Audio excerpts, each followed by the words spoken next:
والسلام على من لا نبي بعده وعلى آله وصحبه والذين اتبعوهم بإحسان إلى يوم القيامة.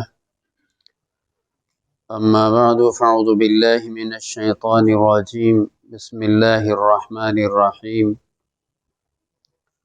والعصر إن الإنسان لفي خسر إلا الذين آمنوا وعملوا الصالحات وتواصوا بالحق وتواصوا بالصبر.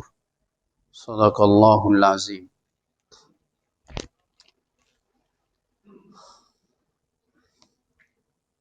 میں شکر گزار ہوں تحصیل ماڈل ٹاؤن کے جماعت کا، جنہوں نے اپنے اس مجلس عمومی کے اجلاس کو بھرپور بنایا اور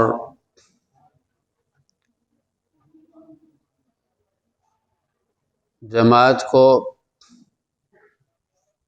منظم مربوط کرنے کے لیے اپنے احساس ذمہ داری کا مظاہرہ فرمایا، اور پھر ساتھ ساتھ مولانا عرفان حیدر صاحب کی ایک خوشگوار گفتگو بھی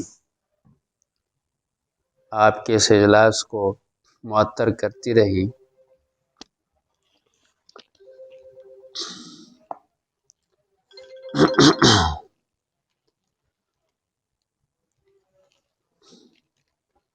سب سے پہلے تو میری آپ حضرات سے یہ گزارش ہوگی کہ جماعت کا اجلاس ہو، کنونشن ہو، کوئی بھی پروگرام ہو، وہ مہینے، 2 مہینے، 3 مہینے کے بعد ہوتا ہے، تو ضروری ہے کہ آپ اس کے لیے اپنا یہ وقت وقف کیا کریں. جس وقت اور جتنے وقت کے لیے آپ کو بلایا جاتا ہے، پھر وہ وقت جماعت کے لیے وقف ہونا چاہیے. ہم دوسری مصروفیات بھی ہوتی ہیں، اور مصروفیات میں ہم اپنے اس وقت کو وقف کرتے ہیں اور پھر کوئی دوسری مصروفیت اس وقت کے اندر نہیں لیتے. تو اس لیے آپ سے یہ گزارش ہوگی کہ اب جو آپ نے یہ وقت جماعت کو دیا ہے، بس یہ جماعت کے لیے وقف ہونا چاہیے دعا تک. اس میں نہ تو جانا چاہیے اٹھ کر دوران اجلاس، اور نہ ہی کوئی موبائل فون سننا چاہیے.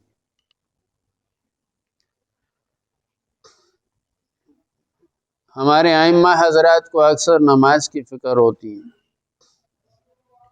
جس طرح دوسری مصروفیات کے وقت ہم نماز کے لیے کوئی انتظام کر لیتے ہیں، اپنے نائب کا انتظام کر لیتے ہیں، تو جماعت کا جب کام ہو، اجلاس ہو، تو پھر اس موقع پر بھی اپنی وہ ذمہ داری کسی اور کو سپرد کر دینی چاہیے. پر بیٹھنا اور سننا سنانا قبول فرمائے. ساتھیوں، گزارش یہ ہے، آپ جمعیت علماء اسلام کے کارکن ہیں اور ایک ذمہ دار کارکن ہیں. مجلس عمومی، تحصیل کی مجلس عمومی کا رکن وہ ایک ذمہ دار کارکن ہے. وہ جب تحصیل کی مجلس عمومی کے اجلاس میں شرکت کرتا ہے تو وہ ذاتی حیثیت سے اس کی شرکت نہیں ہوتی، بلکہ اس کی اس اجلاس میں شرکت بحیثیت نمائندہ کے ہوتی، اور وہ 30 بنیادی کارکنوں کا نمائندہ بن کر تحصیل کی مجلس عمومی میں شریک ہوتا ہے. تو 30 افراد کا ذمہ دار یا نمائندہ وہ کوئی عام شخص نہیں ہے، وہ 30 لوگوں کا نمائندہ ہے اور ایک ذمہ دار فرد ہے۔ تو اس لیے آپ کو اپنی ذمہ داری کا احساس ہونا چاہیے۔ اس اجلاس سے اگر کوئی رکن عمومی، مجلس عمومی اگر شرکت نہیں کر رہا تو وہ یہ نہیں ہے کہ وہ اپنی ذاتی حیثیت سے شرکت نہیں کر رہا، بلکہ وہ اپنی ذمہ داری کا احساس نہیں کر رہا۔ جو اس کے کندھوں پر 30 بنیادی ارکان کی ذمہ داری ہے، وہ اپنی اس نمائندگی کا حق ادا نہیں کر رہا ہے۔ اجلاس میں غفلت یا اجلاس میں سے اٹھ کر چلے جانا، یہ بھی احساس غیر ذمہ داری ہے، یہ غیر ذمہ داری ہے۔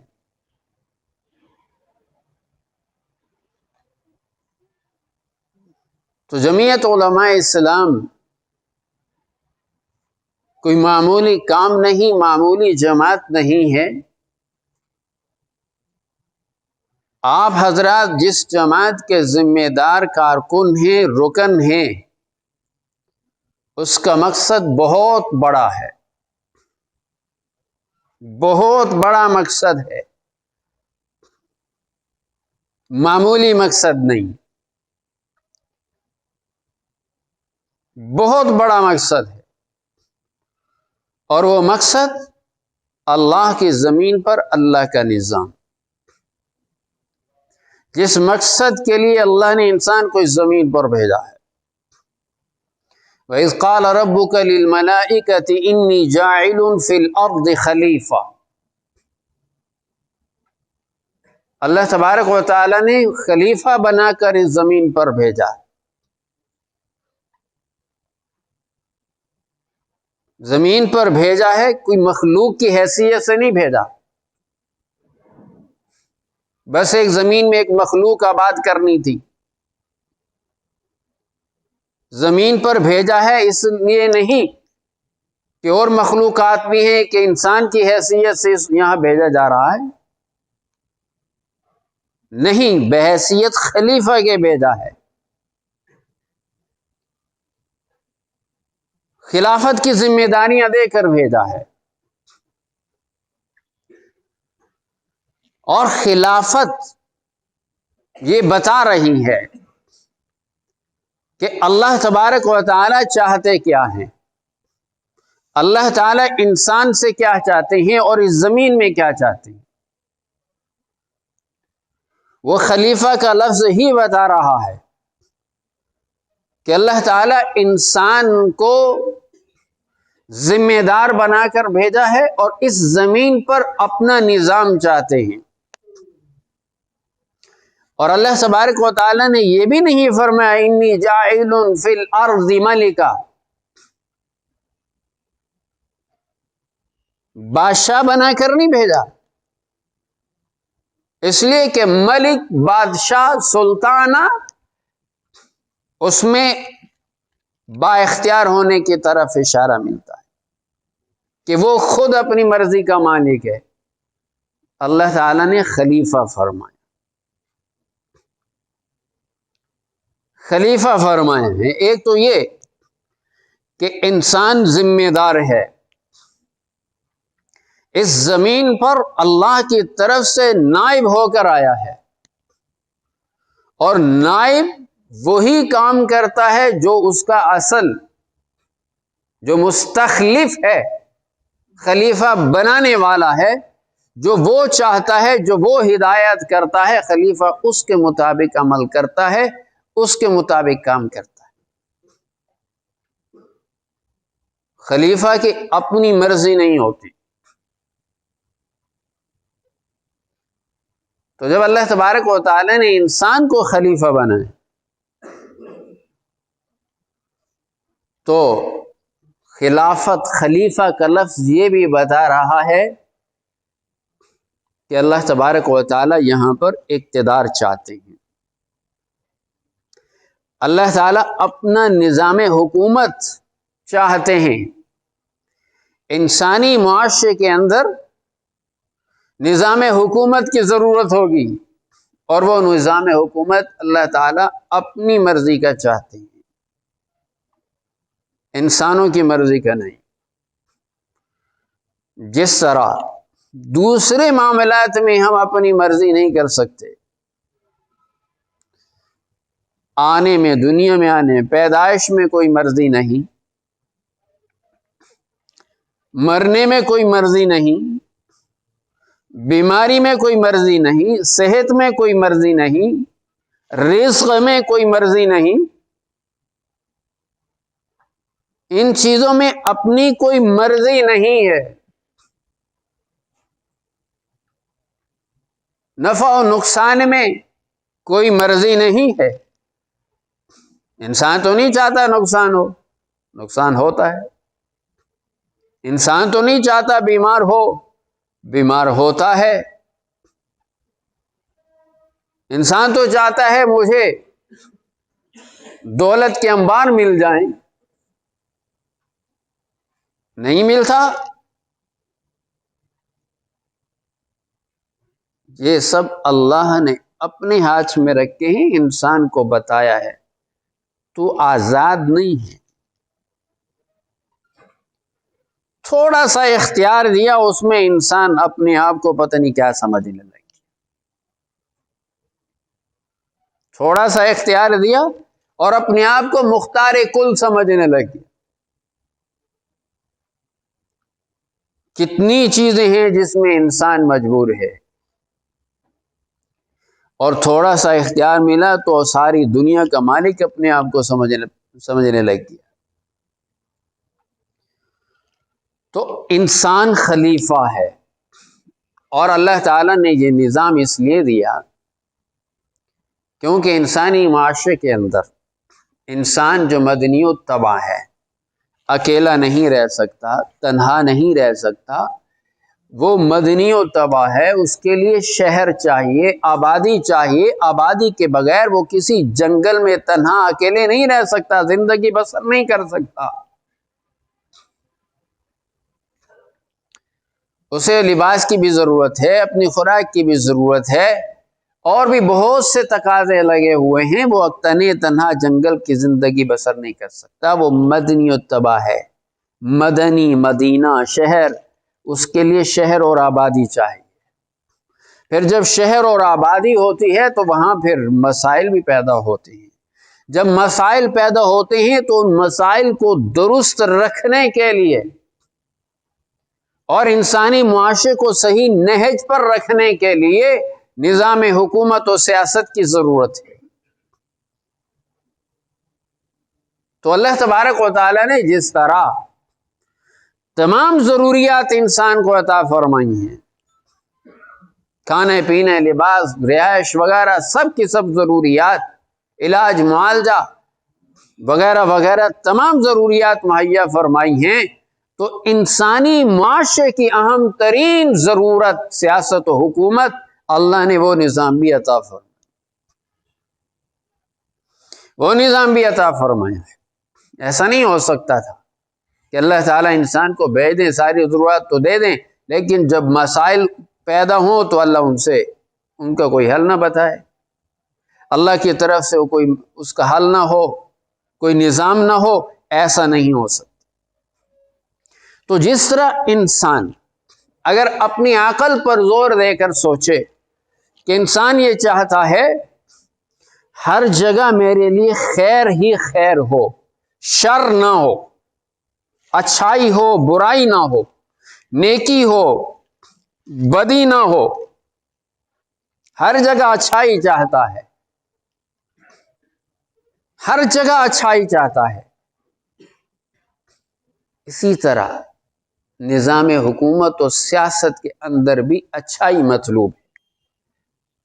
صرف کاروبار کے اندر اچھائی نہیں، صرف گھر کے اندر اچھائی نہیں، صرف کوئی لین دین میں اچھائی نہیں، صرف رہن سہن میں اچھائی نہیں، صرف رشتے ناتوں میں اچھائی نہیں، صرف تعلقات کے اندر اچھائی نہیں، ہر جگہ انسان اچھائی کا تقاضا کرتا ہے، اچھائی چاہتا ہے، بھلائی چاہتا ہے، خیر چاہتا ہے۔ تو اسی طرح جب انسانی معاشرہ ہے تو عمومی طور پر ہر انسان کہتا یہی ہے کہ ہمارے معاشرہ اچھا ہونا چاہیے، اچھا معاشرہ ہونا چاہیے، معاشرے کے اندر اچھائی ہونی چاہیے۔ تو معاشرے کے اندر اچھائی چاہتا ہے تو معاشرے سے سب سے زیادہ اہم معاشرے کے اندر جو چیز ہے وہ نظام حکومت و سیاست ہے۔ نظام حکومت و سیاست کے ذریعے سے معاشرے کو درست رکھا جا سکتا ہے اور معاشرے کو بگاڑا بھی جا سکتا ہے۔ تو جب نظام حکومت و سیاست انسانی معاشرے کا اہم ترین عنصر ہے جس کے بغیر معاشرتی زندگی بسر نہیں ہو سکتی، تو اس کو اچھا بنانا، خیر کا بنانا، بھلائی والا بنانا، یہ ہے بنیاد۔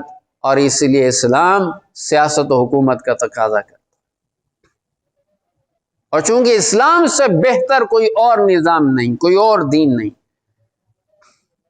عبادات کے ذریعے سے جس طرح انسان کی ذات کے اندر پاکیزگی لانا مقصود ہے، اسی طرح معاشرے کے اندر بھی حکومت و سیاست کے ذریعے پاکیزگی لانا مقصود ہے۔ اگر میں ذاتی اچھائی تو چاہتا ہوں، ذاتی پاکیزگی تو چاہتا ہوں، کیا میں اس پر قائم رہ سکوں گا اگر میرا ماحول غلط ہو؟ میں نماز کے لیے جانا چاہتا ہوں،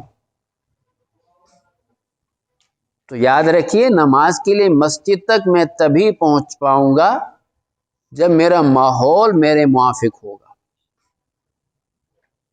اگر میرا ماحول میرے موافق نہیں ہے تو مجھے وہ مسجد تک نہیں جانے دے گا۔ میں کوئی اچھائی کرنا چاہتا ہوں تو میں تبھی کوئی نیکی کر سکوں گا جس کے اندر دوسرے لوگ بھی شامل ہوں، تبھی کر سکوں گا جب ماحول اس کی اجازت دے گا۔ اور یہ برادریوں کے اندر تو عام طور پر یہ مسائل ہوتے۔ دیکھ لیجئے کوئی شخص اگر خالصتاً شریعت کے مطابق کوئی شادی کا انتظام کرنا چاہتا ہے تو برادری کی طرف سے کیا مسائل پیدا ہوتے ہیں، کیسے کیسے مسائل کا سامنا ہوتا ہے۔ شادی شریعت میں تو سادی ہے،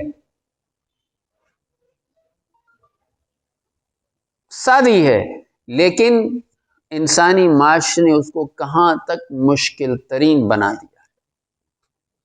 ایک غریب کے لیے آج تو شادی کرنا، بچی کی شادی کرنا ایک کٹھن ترین مسئلہ بن چکا۔ کیا شریعت میں ایسا ہے؟ کیا شریعت اسی طرح کہتی ہے جو آج کل ہم جس طرح شادیاں کرتے ہیں؟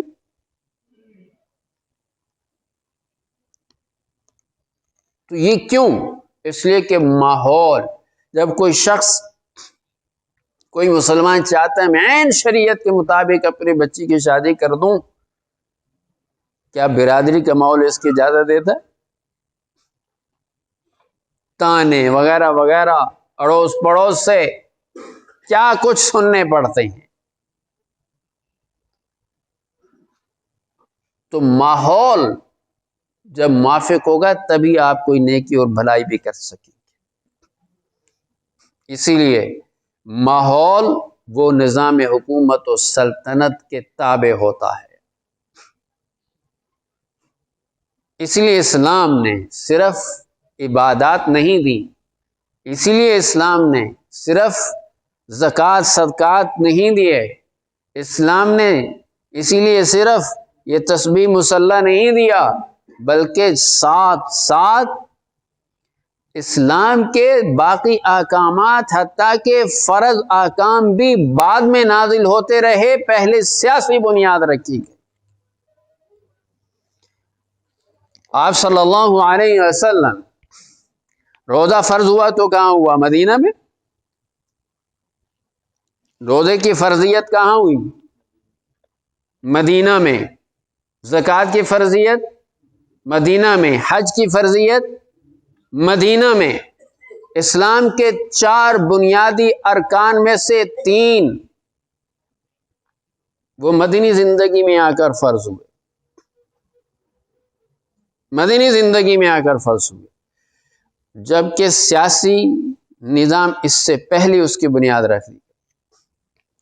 آپ صلی اللہ علیہ وسلم جو ہی مدینہ تشریف لائے تو سب سے پہلے کون سا کام کیا تھا؟ یہود مدینہ سے میثاق ہوا، معاہدہ ہوا، جس کو میثاق مدینہ کہا جاتا ہے۔ میثاق مدینہ کہا جاتا ہے، جس میں آپ صلی اللہ علیہ وسلم اس سیاسی معاہدے کے ذریعے آپ صلی اللہ علیہ وسلم نے اپنے حکمران کی حیثیت تسلیم کروائی، آپ کو حکمران تسلیم کیا گیا۔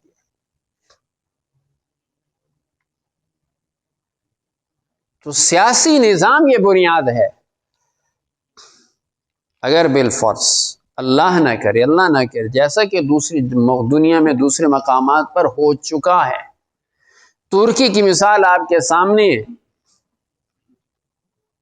خلافت عثمانیہ کا سقوط ہوا اور پھر وہ مصطفیٰ پاشا تھا، کون تھا؟ مصطفیٰ کمال اتا ترک، مسجدیں بند، اذان بند، قرآن کریم کی تعلیم بند، پورے ملک کے اندر کوئی قرآن نہیں پڑھا سکتا تھا، کوئی دین کی تعلیم نہیں دے سکتا تھا، مسجدوں میں کوئی نہیں جا سکتا تھا، اذانیں بند ہو چکی تھیں، حالانکہ وہی ترکی تھا جہاں اسلام کا قانون نافذ تھا، وہی ترکی تھا جو صرف موجودہ حدود کے اندر نہیں بلکہ وسیع ترین سلطنت تھی،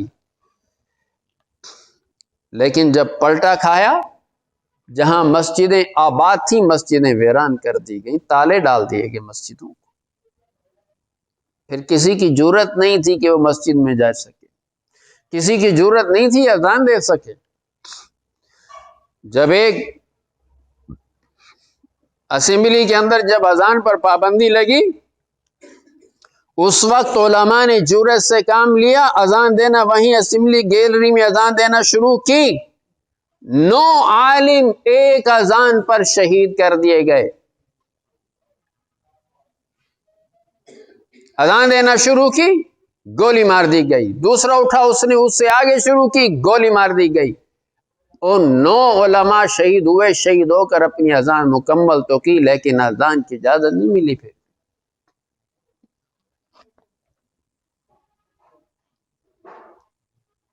تو یہ اس لیے یہ بتا رہا ہے کہ جب تک نظام حکومت و سیاست دین کے تابع نہیں ہوگا تو آپ اپنی نماز بھی ادا نہیں کر سکیں، آپ اذان تک نہیں دے سکیں۔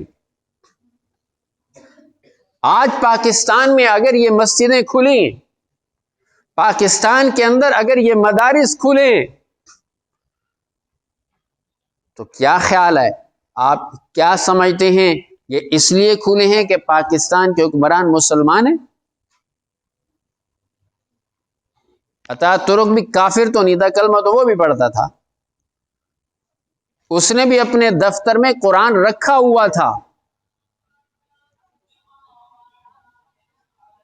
باتیں وہ بھی اچھی اچھی کرتا تھا، جب اس کے پاس کوئی دیندار چلا جاتا وہ اپنے سامنے قرآن رکھتا تھا،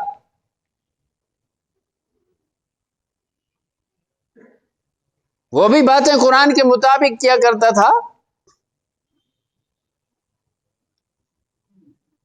وہ کوئی کافر تھوڑا ہی تھا۔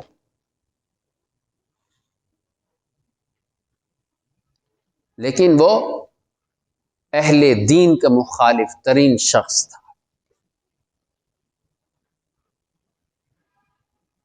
ایک ملحد قسم کا آدمی تھا۔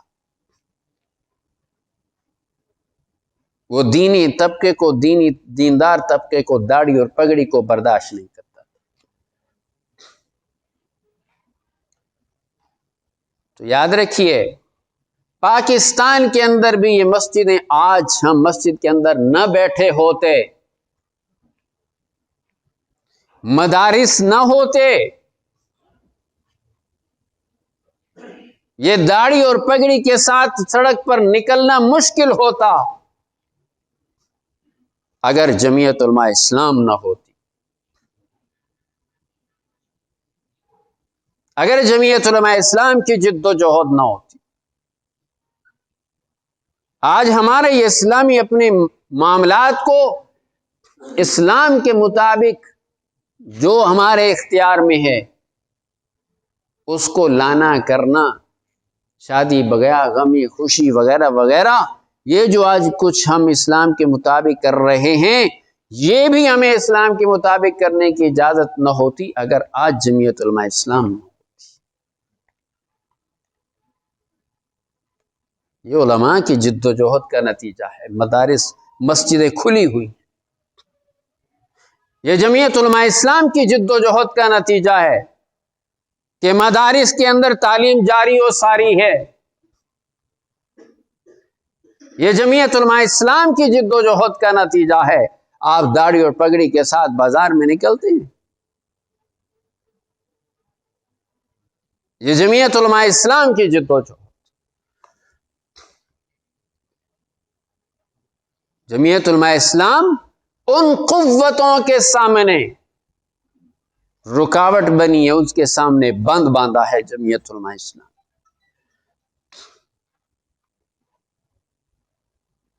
یہ مت خیال کیجیے کہ آپ کے یہ منبر و محراب کی کوششوں کا نتیجہ ہے. ہرگز نہیں، ہرگز نہیں. آپ کے منبر و محراب کے واعظ و نصیحت کا نتیجہ نہیں ہے. آپ کے منبر و محراب تو آپ سے چھیننے میں ایک منٹ بھی نہ لگتا اگر جمعیت علماء اسلام نہ ہوتی. آپ کے مسند تدریس کا نتیجہ نہیں ہے. آپ کے نیچے سے مسند تدریس کھینچ لی جاتی اگر جمعیت علماء اسلام نہ ہوتی. آپ کی دعوت و تبلیغ کا نتیجہ نہیں ہے. آپ کے دعوت و تبلیغ کے مراکز بند کرنے میں منٹ نہ لگتا جمعیت علماء اسلام نہ ہوتی.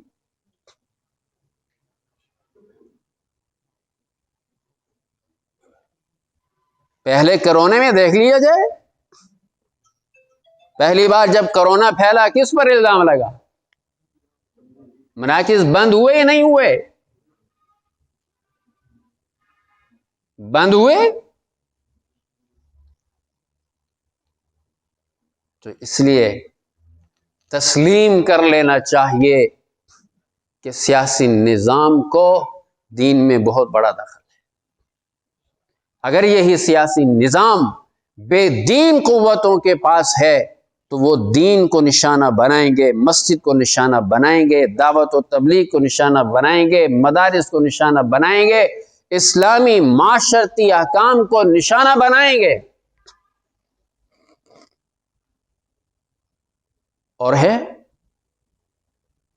کسی کی بیوی کسی کے ساتھ چلی جائے اس کو اجازت ہے، کیوں اسلام میں جائز ہے. ٹھیک، لیکن پتہ بھی ہے آپ کو یہ قانون بن چکا ہے. یہ قانون بن چکا ہے. کوئی عورت کسی بھی دوسرے مرد کے ساتھ جانا چاہے شوہر اس کو نہیں روک سکتا. یہ عمرانی حکومت کا تحفہ ہے.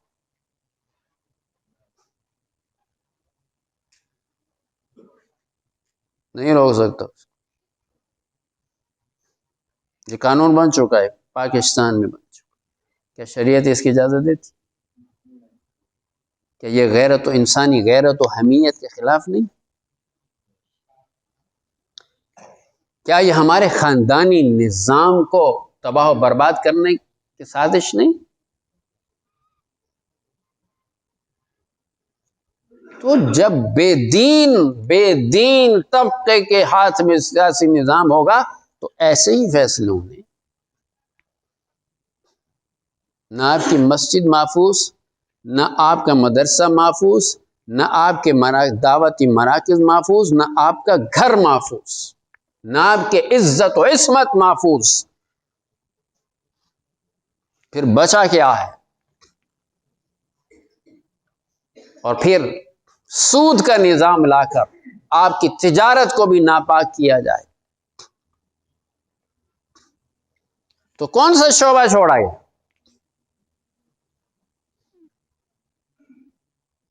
سود کی جنگ جمعیت علماء اسلام آج سے نہیں، یہ 1967 سے لڑ رہی ہے. 1967 مصر کے بعد پاکستان میں بینکاری نظام کو اسلامی بنانے کا ایک نعرہ دیا گیا اور یہاں پر اسلامی بینکاری کو رواج دینے کی کوشش کی گئی. نام تو اسلامی بینکاری کا تھا لیکن کام اسلامی نہیں تھا. اس لیے وہاں پر مصر میں وہ 1962 سے شروع ہوئے اور 67 تک ان کا 70 تک ان کا نظام چلا، کامیاب ہوئے. لیکن کامیاب اس لیے ہوئے کہ وہاں کے علماء ان کے ساتھ ہو گئے تھے.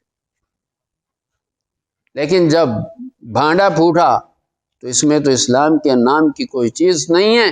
1970 تک وہ چیز ناکام ہو گئی. پاکستان میں شروع ہی سے علماء نے اختلاف کیا کہ یہ اسلام کے نام پر دھوکہ ہے. اس لیے آج تک بھی یہ معاملہ اشتباہ میں پڑا ہوا چونکہ علماء نے قبول نہیں کیا. اس لیے اسلامی بینکاری کے نام پر کوئی بینک کامیاب نہیں ہو رہا. تو علماء ڈٹ جاتے. تو اس لیے جمعیت علماء اسلام کی جد و جہد وہ اسلام کے نظام کی، سیاسی نظام کی اسی لیے ہے کہ تاکہ ہمارا ایمان بھی محفوظ ہو، نمازیں بھی محفوظ ہوں، مسجد بھی محفوظ ہو، ہماری عزت و عصمت بھی محفوظ ہو، چادر چار دیواری بھی محفوظ ہو، ہمارا مدرسہ بھی محفوظ ہو، ہماری تجارت کاروبار بھی پاک ہو. جمعیت علماء اسلام کی جد و جہد اسی لیے ہے، یہ اس لیے کہ یہ اللہ کا حکم ہے. اللہ کا حکم جس طرح اللہ عبادات چاہتا ہے کہ اللہ کا حکم نہیں ہے سود سے بچو. تو سود کا خاتمہ کب ہوگا؟ کہ ہماری مشترکہ رفاہی کوششوں سے نہیں، حکومت کے قانون سے، سیاسی نظام سے. کیا ملک کے اندر نئے کاروباری صورتیں جو پیدا ہو رہی ہیں، جائز ناجائز، کیا ہم اپنی رفاہی کوششوں سے ان کو روک سکتے ہیں؟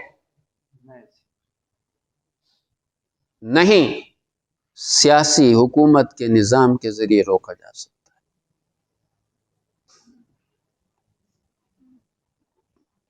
تو ہم جس طرح اپنی ذاتی طور پر کوئی شخص، کوئی مسلمان چاہتا ہے کہ میری زندگی پاکیزہ اور صاف ستھری ہو،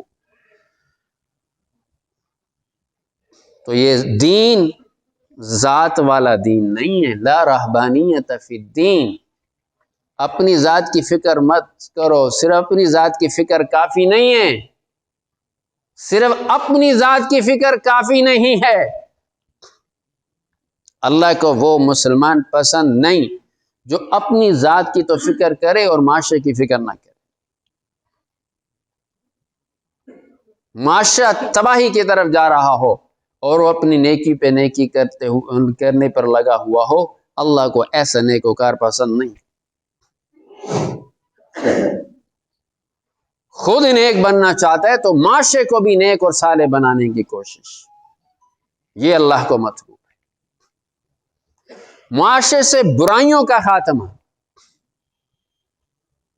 ہم کہیں گھر کے اندر اگر رہائش اختیار کرتے ہیں، اگر ہم اپنے کمرے کے اندر رہتے ہیں، چاہتے ہیں ہمارا کمرہ صاف ستھرا ہو. ہم اگر بستر پر آرام کرنا چاہتے ہیں تو چاہتے ہیں کہ ہمارا بستر صاف ستھرا ہو، مجھے آرام پہنچائے، راحت پہنچائے. گھر کے اندر آؤں تو گھر بھی صاف ستھرا ہو. آپ گھر سے جائیں اور گھر کے اندر ادھر کوڑا کرکٹ کا ڈھیر، ادھر کوڑا کرکٹ کا ڈھیر، کیا خیال ہے؟ آرام سے بیٹھ جائیں.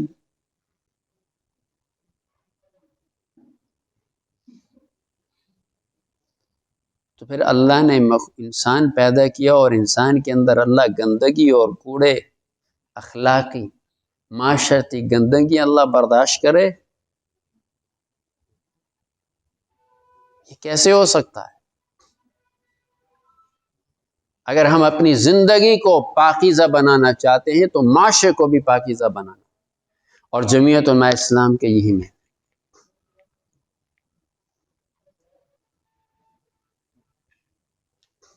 تو جمعیت علماء اسلام کے کارکن کی ذمہ داری، کارکن کو سمجھ لینا چاہیے کہ میری ذمہ داری کیا ہے.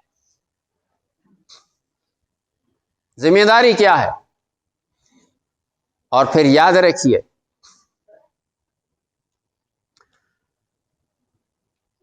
گھر کا، ایک چھوٹے سے گھر کا نظام کیسے چلا رہے ہیں؟ ایک چھوٹے سے گھر کا نظام، میاں بیوی ہیں، 2 بچے ہیں، وہ اپنے گھر کا نظام چلانے کے لیے کیا کرتے ہیں؟ کیسے نظام چلا رہے ہیں اپنے گھر کا؟ کیا اپنے گھر کا نظام وہ گھر بیٹھے چلا رہے ہیں،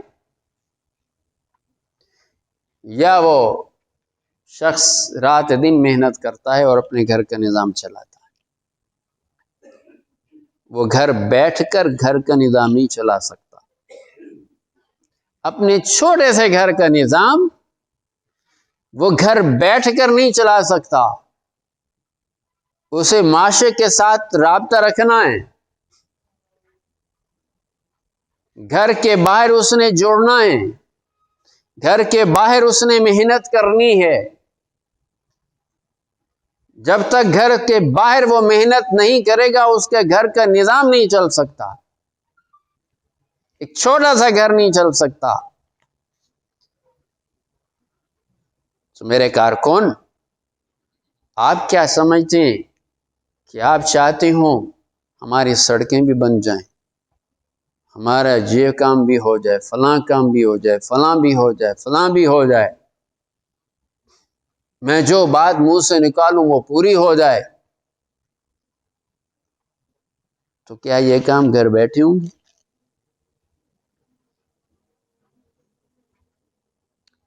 یاد رکھیے،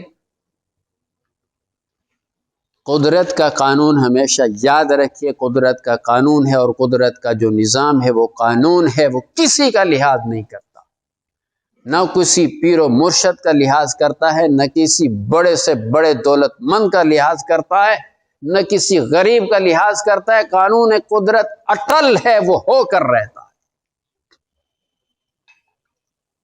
اور وہ قانون قدرت کیا ہے؟ قانون قدرت ہے جو ناکارہ ہے اس کو کاٹ دیا جائے، کو جو کام دینے والا ہے وہ باقی رکھا جائے. یہی قانون قدرت ہے، اور یہ اٹل قانون ہے. جو درخت نفع دینا چھوڑ دے وہ گرا دیا جاتا ہے، وہی درخت باقی رہتا ہے جو نفع دیتا رہے. وہ گھاس بھی کاٹ کر ضائع کر دیا جاتا ہے جو نفع دینا چھوڑ دے. وہی باقی رہتا ہے جو دوسرے کو نفع پہنچانے والا ہو۔ یہ قانون قدرت ہے، تو یاد رکھیے آپ بھی اس قانون قدرت سے باہر نہیں ہیں، میں بھی اس قانون قدرت سے باہر نہیں۔ اگر وجود برقرار رکھنا ہے تو پھر اپنے آپ کو کام کے لیے وقف کرنا ہوگا، ورنہ تو قانون قدرت کی یہ تلوار لٹک رہی ہے اور یہ چل کر رہے گی۔ تو اس لیے اپنے آپ کو نفع مند بنائیے، مفید بنائیے، غیر مفید مت بنائیے۔ سستی اور کاہلی کو چھوڑ دیجیے، ہیلے بہانوں کو چھوڑ دیجیے۔ یاد رکھیے ہیلے بہانوں سے، سستیوں سے آپ کسی دوسرے کا نقصان نہیں کر رہے، سب سے پہلے آپ اپنے پاؤں کاٹ رہے ہیں۔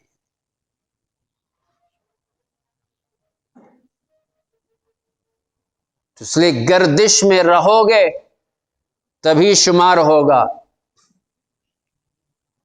اگر بیٹھ گئے تو کوئی تمہارا شمار نہیں کرے۔ آگے اپنے ذاتی کاموں میں لگے ہوئے ہیں، ذاتی مصروفیات میں لگے ہوئے ہیں، ذاتی معاملات تک محدود ہیں اور اجتماعی اور معاشرتی معاملات سے سست روی کا شکار ہیں، جمعیت کے کام میں سست روی کا شکار ہیں، تو پھر یاد رکھیے آپ اپنے آپ کو خود ناکارہ کر رہے ہیں۔ پھر وقت کو، زمانے کو، لوگوں کو تانا مت دیجیے کہ میرا شمار نہیں کرتے، مجھے گنا نہیں چاہتا۔ پہلے آپ اپنے آپ کو گنوانے کے لیے تیار کریں، اس گردش کا حصہ تو بنیں جس گردش کو دیکھا جاتا ہے، جو گردش احساس دلا رہی ہے۔ تو اس لیے مجھے ان اضافی بحثوں میں وقت نہیں ملا کہ سورۃ العصر سے آپ کو یہ بتاؤں کہ ہمیں یہ کیا سبق دے رہی ہے۔ تو اپنے آپ کو متحرک کیجیے، زمانے کا گلہ مت کریں اور لوگوں کا گلہ کرنا چھوڑ دیجیے۔ لوگ ایسے ہیں، لوگ ایسے نہیں۔ سب سے پہلے اپنے آپ اپنا گلہ کیجیے، آپ لوگوں کے لیے کیا کر رہے ہیں؟ لوگ اگر جماعت کا ساتھ دینے کے لیے تیار نہیں ہیں تو ذرا سوچئے کیا اس میں کہیں آپ کا اپنا قصور تو نہیں؟ آپ نے ان کا ساتھ لینے کی کوشش کتنی کی؟ آپ نے کیا ایسی چیز پیش کی ہے لوگوں کے سامنے کہ لوگ آپ کی طرف دلچسپی لیں؟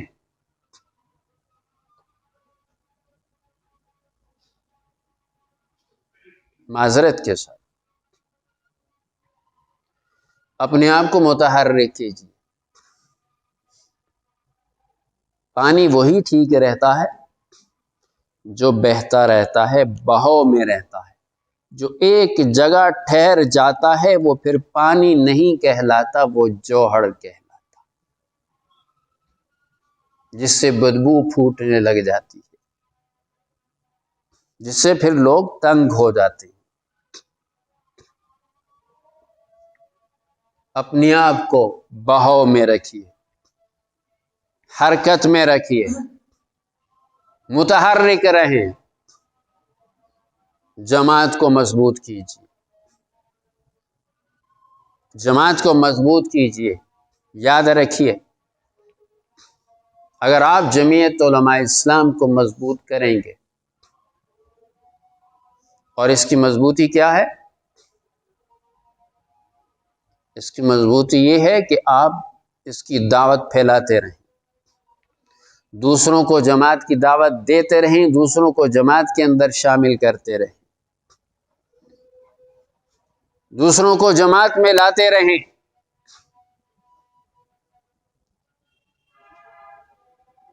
آپ جس قدر اس کی دعوت پھیلائیں گے، دوسروں کو جماعت کا حصہ بنائیں گے، جماعت میں شامل کریں گے، یہی جماعت کی افرادی قوت ہے، یہی طاقت ہے۔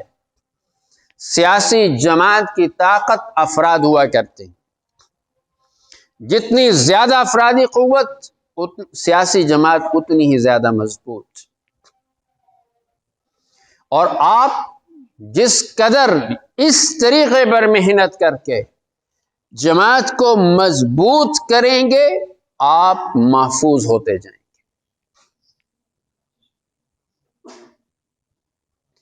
آپ جماعت کو مضبوط کریں گے، جماعت آپ کو محفوظ کرے گی۔ اس کی مثال حضرت نے آپ کو سنائی، اپنی آپ بیتی سنائی، اور یہ مثال آپ ہی کے شہر میں آپ کے لیے میرے خیال میں کافی۔ تو یاد رکھیے، دنیا طاقت کو مانتی ہے، کمزور کا کوئی ساتھ نہیں دیا کرتا۔ آپ اگر جماعت کو مضبوط نہیں کریں گے، صرف مسجد مدرسے کی فکر میں لگے رہیں گے، صرف کاروبار کی فکر میں رہیں گے، صرف مزدوری میں لگے رہیں گے،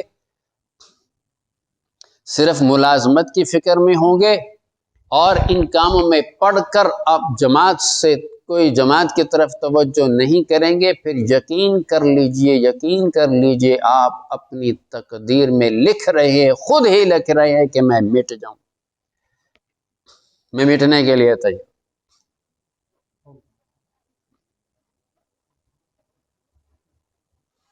تقدیر بھی ایسے سستی کرنے والوں کا ساتھ نہیں دیا کرتی۔ اللہ کے نبی سے زیادہ مستجاب الدعوات کون ہو سکتا تھا؟ کوئی ہے؟ کہ اللہ کے نبی مدینے میں بیٹھے رہتے، دعا فرماتے، اللہ بدر میں ان کافروں کو تباہ کر دے، بہت میں تباہ کر دے۔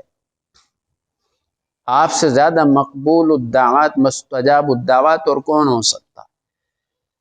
آپ نے دعا کی ہے تو وہیں میدان میں کھڑے ہو کر کی ہے، زخم کھا کر دعائیں کی۔ اس لیے اللہ کا قانون قدرت ہے، متحرک ہوتا ہے، نتیجہ اسی کے ہاتھ میں ہوتا ہے۔ جو کچھ کرنے والا ہوتا ہے اسی کو کچھ ملا کرتا ہے، جو کچھ نہیں کرتا اسے کچھ نہیں ملا کرتا۔ آپ اپنی اولاد کے بارے میں ہی فیصلے یہی کرتے ہیں، جو نکما بچہ ہوتا ہے اس کو کچھ دینے کے لیے تیار نہیں، اس پر آپ کو اس پر اعتماد نہیں، اس کو کچھ دوں گا تو یہ ضائع کر دے گا، جو کام کرنے والا ہے اسی کو دیتے ہیں، یہ کاروبار کو بڑھائے گا، یہ میرے کام کو بڑھائے گا۔ آپ کے اپنے فیصلے بھی بتا رہے ہیں، آپ نکمے کو کچھ دینے کے لیے تیار نہیں ہیں، تو پھر معاشرہ آپ کو کیوں دے اگر آپ کچھ کرنے والے نہ ہوں؟ معاشرے سے کیوں توقع رکھتے ہیں کہ وہ آپ کو کچھ دے بغیر کیے کہ دے آپ کو؟ پھر گلہ معاشرے سے مت کیجئے، گلہ لوگوں سے مت کیجئے۔ اس لیے کارکن بنیے، کارکن بنیے، اس لفظ کو ہی ذرا سمجھ لیجئے، صرف نام کے نہیں کام کے، کارکن بنے اور صحیح معنی۔ تو انشاءاللہ اگر آپ میں سے ہر ایک کا حق صحیح طور پر کارکن بن جائے تو کوئی وجہ نہیں کہ سیاسی میدان بھی آپ کے ہاتھ میں ہوگی انشاءاللہ۔ الیکشن لڑنا یہ کوئی خالہ جی کا گھر نہیں ہے، یہ ایسے نہیں ہے کیا بس الیکشن کا اعلان ہوا اور آپ بھی میدان میں اتر آئیں؟ یہ الیکشن نہیں ہوا کرتا، الیکشن کے لیے پہلے میدان بنانا ہوتا ہے، پہلے جماعت بنائیں، ہر پولنگ سٹیشن کی سطح پر تحصیل کی جماعت توجہ دے، ہر پولنگ سٹیشن کی سطح پر یونٹ سازی ہو جماعت، ہر پولنگ سٹیشن کی سطح پر سوچ فکر تدبیر سیاسی طور پر، تو تبھی آپ بڑھ سکیں گے۔ اللہ تبارک و تعالی ہمارا یہاں پر یہ بیٹھنا سننا سنانا قبول فرمائے، اور میں آپ حضرات سے توقع رکھتا ہوں۔ آج کتنے یونٹ ہیں تحصیل آپ کی تحصیل میں؟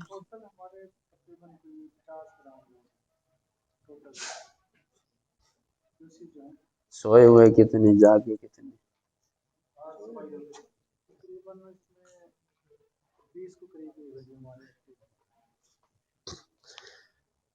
تمہارا اس کو 100 تک تو پہنچائیں۔